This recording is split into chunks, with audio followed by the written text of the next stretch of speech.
শোন তোকে পরিচয় করে দিই। ও হলো সিনথিয়া, নেহালের কাজিন। And reserving my best friend. Shit. ভালো ভালো। এখন কি মানুষের বাসায় গিয়ে না বলে চলে আসা সহজ আছে?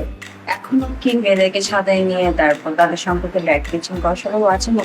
যে যেমন তাকে তো তেমনই বলবো। যে যেমন তার সাথে তেমনই করবো। কেন সার্টিফিকেট দিছিল কেউ হবে না? ওয়েট আবি, যে কি হচ্ছে? ব্রো আবির। তোকে দুজন Wait. চিনিস? সিনথিয়া আবে, তোরা কি দুজন দুজনকে চিনিস? I don't know. I don't want to know. এই সিন্ধু। যাবো না কোথাও। ওয়ান সেকেন্ড, ছাদের উপর এক বছর আগে আগের একটা মিটিং ছাদে ছিল, ওইটাকে খুব লাইক করতো। ছাদের উপর ওদের মধ্যে একটা ঝামেলা হয়। ও মনে কর সিনথিয়া তো হলো সেই মেয়েটা। ও শিট, সিনথিয়া তো আমাকে বলেছিল ও একটা ছেলের বাসায় গিয়েছিল, ছাদে ছিল, ওখানে কি হয়েছিল, তারপর ও চলে আসছে। তার মানে এই আবির ছিল। ও মাই গড,